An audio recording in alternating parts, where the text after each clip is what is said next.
Hello and welcome. I'm Bio, and today I'm going to be talking about another game.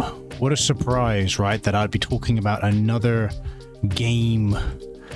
You know, when are we going to get back to doing like discussion videos? Who knows? Who knows? I don't know. But what I do know is that I've got a game to talk about today. And the game I've got to talk about is very simple. It's another racing game. So we've just had Crazy Frog, we've just had, Zombie Zone, Zombie Hunters, and now we've got Cyclone Circus. Ever since I initially played this game, it has captivated me with how just insane it is as a game. And I'm going to get into some of that insanity and basically of like my experience with the game and so on and so forth. But let's go over the usual stuff I usually go over because I think I forgot it in the previous video. So Cyclone Circus is developed and published by PlayLogic. PlayLogic is quite of like an unknown publishing company. Now don't get me wrong, they did do a few in-house developed games because they did have the PlayLogic Game Factory, which I believe they did make a few games in there, including Cyclone Circus. I think probably their most well-known one, I guess, probably is Fairy Tale Fights. If you remember that game back on the PlayStation 3 and Xbox 360. But besides that, I don't really think there's anything else that they're really like known for, I guess. So, but they were mainly publishers. They were mainly video game publishers. But like I said, they did a few developed games here and there. And one of the ones we're talking about today is one of those games that was developed in-house. Cyclone Circus, a power sail racing game. Yes, a power sail racing game. Whatever you may be thinking, what the hell does that mean? Well, we'll get into that. And obviously this was released in February 1st, 2006. I'd say not very late, but somewhat late release PlayStation 2 game. And it was only released on the PlayStation 2, which is a shame. It would be nice if this got released on PC as well, but it is what it is. But let's get into Cyclone Circus. Cyclone Circus is a futuristic racing game where you race these like big carts that have these big electronic sails on them, thus the term power sail racing. Wind does have a factor in the game, although I don't really know, if I'm honest with you, how it really affects. Considering like the wind generally goes in one direction, which is down the course. The tracks in this game are not conventional. They're like going from A to B. They're not going in a circle. You aren't doing a loop. You aren't doing laps. It's all a single lap, and it's a single course where you go from point A to point B. And that's fine. But the wind follows the track all the way through from point A to point B. So the wind, even though it's there and there is a factor of the game, don't get me wrong, if you get turned around and you're facing the wrong way, you're going to struggle because the wind isn't facing that way, so you ain't going to be able to get any kind of momentum going. But still, you're not generally going to be doing that unless you smash into something and get spazzed out. So you really just follow the wind along the track to the finish line. But there is other factors in the game. Like, for example, you are a power sail. You can spread your sails out and float or fly through the air, and you can perform tricks while you're doing so, which is cool. But that is pretty much the entire game as a premise. It is go from point A to point B. And while you're doing that, you can fly around. You kind of fly around. Obviously, you got a little meter that drains when you're flying around. And yeah, it's an interesting game because it is just really, really kind of stressful to play for no reason besides the fact that the game is just absolute insanity. Like, the reason I put peak anxiety in the title is, yeah, it does spike your anxiety, because you're like, oh, you don't really know what's happening sometimes. Because I'll throw some footage of my entire playthrough up on the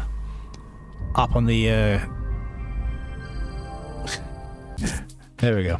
Yeah, I'll throw some footage up on so you can see what I'm talking about. If you're wondering what the music is in the background, I haven't been able to get the music from the game. There's no way for me to extract it besides going in and manually getting it that way, which I am planning to do, but just I haven't got around to doing it yet. So all you're going to hear in the background is the main menu theme, which sucks because I just haven't had time, and I've just finished the game. Because the music is insane in this game. It's insane. But anyway, we'll get into that. I try to have a bit of structure in these videos, but I don't have any bullet points or nothing because I can't be fucking bothered to write any of them down. So, welcome to peak laziness when it comes to YouTube with me, because that's what you're gonna get.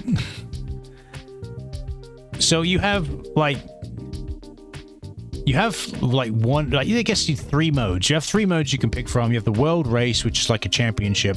You have the single race, which is, again, just a single race, and you have Trick Challenge. Now, unfortunately, I haven't played Trick Challenge, solely because every time I tried to play it, the game just crashed. So, again, I am playing this on PS2. I don't expect the best, compatibility, but you can play through the entire game without issue on it. So, just Trick Challenge, for some reason, the game seems to crash. There is a tutorial as well. Now, I completely forgot to even click on the tutorial, so when I played through the entire game, I didn't even know half of the controls, and yet still was able to win races. And when you think about it, my word. Slightly adjust the cable of my headset, and the sound goes... It's like, ugh. What was I even talking about? Yeah, so, I missed like half the game because I didn't play the tutorial, which I have now just to see. And I was like, oh, I've missed all of these features in the game. That's interesting. But then you realize that you don't really need them. They're just pointless. So it's an interesting... For me, I find it quite interesting, right? Because there's a lot of fluff in this game, which is cool, but they don't really help in you play the game. If anything, I personally think they hinder you playing the game. But that's just my 2 cents on it. Now, the tracks themselves are just wild. They're just all over the place. And some of them are easier to play through than others. Some are just insane. Mainly because you are going at you're sometimes going at really high speeds. And you have a corner come up and you're like, yeah, there's no brake in this game. There's no nothing. It's just what happens is you either have to completely let go of the, well, there is a brake, but it's not very good. You have to completely let go of the throttle, and then just which will bring your speed down quite a bit. But then you'll then struggle to regain that speed. Or you do what I do and just slam into the corner and just let the game just slam you in there while retaining your speed, and you grind your way around the side of the corner back onto the track without really losing any time or any speed. So that was pretty much me playing through most of the game doing that. But the tracks are pretty imaginative. They're pretty well thought out. There's alternate pathways you can take, little secret pathways. It's just alternate pathways and shortcuts you can take. And it's really cool, if I'm honest. You have little power-ups here and there on the track. There's literally only when I say power-ups, there's one power-up which gives you a boost, and then the rest of them are just combo multipliers. So you get a higher score, which doesn't really serve a purpose in the game. There is a rankings, but who cares, right? Who would have cared about rankings in a video game in 2006? I wouldn't have.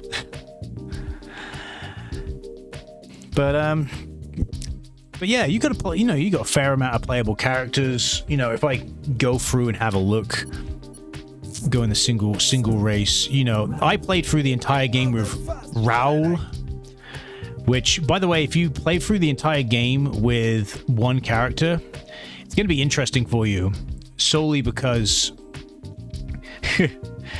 at the end of each, I guess you say race that you do, which a race is split into 3 parts, and I'll get into that. You get upgrades. you get 3 like stat points, and you can put into anywhere.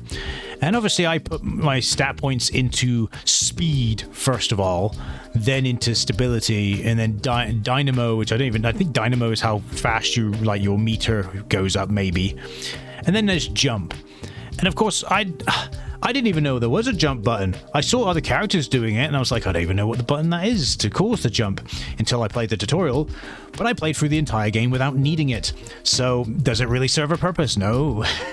If I can play through the entire game without even using it once, was it really necessary to begin with? So, but yeah, I played through the game with Raoul. He's cool. He seems to be like some small Scottish dude with red hair. Kind of reminds me of a character you'd see in Bloodlines on the PlayStation 2. He just reminds me of the Scotty character. But you have quite a few other characters. You have Svanna, you have Dasha, and they're all based on like different like nationalities. Dasha is like Russian, clearly. You got Heniska. Here to win some races. And yeah, there is a lot of interesting characters, and you unlock the characters as you play through the game. But there is what? How many characters there? 1, 2, 3, 4, 5, 6, 7, 8, 9, 10, 10. So you got 10. You got 10 playable characters, and they all got their own unique cart that they drive around in, their unique power sail cart, whatever you want to call it. But I played through the entire game with Raoul, so there you go. The controls of the game are pretty simple, standard. X is go, is to accelerate. Square will brake, but I'll be honest, the brake is not great in this game, at least in my opinion. And then the Y and B buttons don't really do anything. And this was my mindset throughout the entire game for those, by the way, but I'll get into why that isn't the case. Then there is the R2 button, which while you're in the air, puts your cart into a flying state, so you can do tricks and go and bridge gaps, because there's a lot of time when you will have to fly because you have to bridge the gaps. And then there is the L1 and L2 buttons, L1, L2, R1 buttons, which do tricks. So I played through the entire game only really using those buttons for tricks, mainly using L1 and R1 for tricks. But apparently you can hold down the square button and press R1, L1, or L2, and he'll do a completely different trick. And the same will be for the triangle button, and the same will be for the circle button. So if I hold down the circle button and press R1 and L1 or L2 or combination of them together, he'll do a completely different trick. And I didn't know this until I played the tutorial after I already beaten the game, and thus proving once again, was it really necessary to begin with? I played through the entire game and I realized that doing tricks, yeah, were cool because they filled up a meter for me, but because you do have like another like orange meter which you fill up by doing tricks, which gives you like, I guess, bonuses. It'll give you like a speed boost, an EMP and stuff like that, and I'm like, I didn't even notice it. I'm pretty sure there was a button I needed to press to activate them, but I didn't because I just didn't need to. I was playing through the entire game on normal difficulty, and as long as I just ignored doing tricks and just focused on being fast, I outpaced all the competition with ease. There was only one course I had a little bit of trouble with, and that was the Viking course, which if I go on there and I have a look so I know its name, Viking Edge, which is ranked difficulty hard. And I will admit, Viking's Edge is a difficult course. Canyonized is not too bad. Actually, I might as well go through all the stages and kind of give my 2 cents on them. So you have Mondo Africana as the first one, which is easy, and it is an easy course. You have no trouble playing through that. Glacial Run is another easy course. You won't really have any difficulty there. Outback Dam is pretty easy as well. Really too much issue. Dragon's Descent has a few annoying parts to it, especially if your like meter is low, because if the blue meter is like 0, you won't fly. But then you can press the select button to like refresh yourself. In other words, if you fall down to a pit, press the select button, and obviously it'll respawn you and you'll give you a little bit into your bar. Sometimes if I knew that I was not going to be able to recover, I'll just abuse it and just respawn, because it was just easier than me having to fix myself.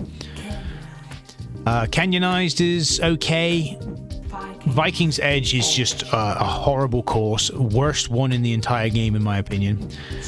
Because then you go into Tsunami Beach, which is also ranked difficulty hard, and yet Tsunami Beach is a much easier course and much easier to manage, in my opinion. And then finally you have Cyclone City, and Cyclone City, it's just long, if I'm honest. I think it's it's not the furthest length course, but it just feels like a long course, and it isn't particularly too interesting. So the most difficult one is by far Viking's Edge, in my opinion. So, but yeah, so I played through the entire game without utilizing pretty much half of what the game has to offer, which is interesting. But the fact that I was able to play through the entire game like that without too much issue is great. It's great. What do I personally enjoy about this game? It's just crazy. Play it for yourself, honestly. It is just a wild how it plays. And you think it's jank, but it's not. It's not jank. It's just, you've got to play a very specific way. And if you don't, guess what? It's chaos. It's absolute chaos.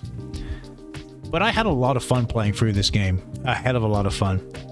So, like I said, in World Race, each of the tracks has 3 races you got to do. A Heat 1, a Heat 2, and then you have like a versus match where it's just one-on-one. And if you beat them, guess what? You unlock them as a playable character. So I've got all the characters unlocked.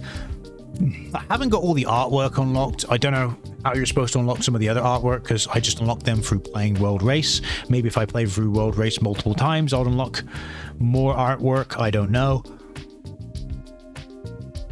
But if I'm completely and utterly honest with you, the game is a lot of fun. It took me... Let me have a look at my combined footage a minute, so I can get it actually correct this time instead of last time where I got it completely wrong. So if I go through and I do this, and I go to properties... So it took me just under 2 hours to beat the game. So there you go, just under 2 hours to beat the game, which is crazy to think. So it's quite a short game, but it's definitely replayable. It's definitely a lot of fun, and it's just insane, absolutely insane playing it. And I may not be like bigging it up as much in this video, but you know, I'm a bit deflated with these kind of videos, if I'm honest with you. I'm just trying my best to put it out there, but I am getting a little bit deflated with these videos, to be honest. But I need to go back to doing some discussion stuff, to be honest. But Cyclone Circus is a lot of fun. The music's great. The music is really, really good, and I'm going to do my best to try and upload the entire soundtrack on Biotex, because it's just so good, the music. So it's just a real fun game, and it's surprising that it's such a fun game coming from what is really realistically like a budgeted, I say a budgeted, like it is, yeah, a budgeted publisher that generally speaking publishes a lot of just budgeted games, you know, where you've got Gene Troopers, which was horrible. I played that one. It was just horrible when I did my Play Logic set, which will be released later on down the line on BioLies. You know, they released World Racing 2 in Europe. They published it in Europe. Knights of the Temple 2 they published in Europe as well for PC. You know, they for some reason got the rights to Cyanide, and they did some Cyanide games. But it's a variety of different kind of games. They did a PlayStation 3 iToy game called Toriamaki, which I would have loved to have tried to see what it was like. But yeah, but besides that, they haven't really done much else, to be completely honest with you. You look through some of their games and it's just like,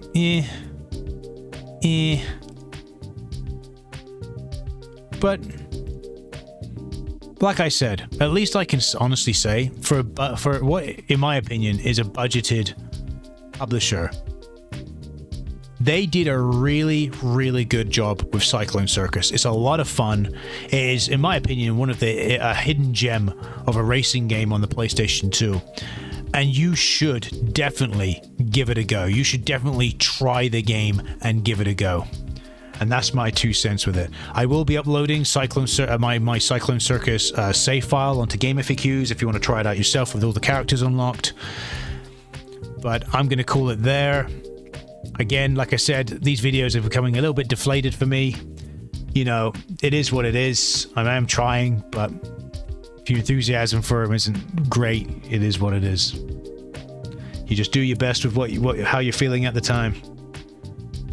I've been Bio, thanks for watching, and I'll see you in the next video. Goodbye.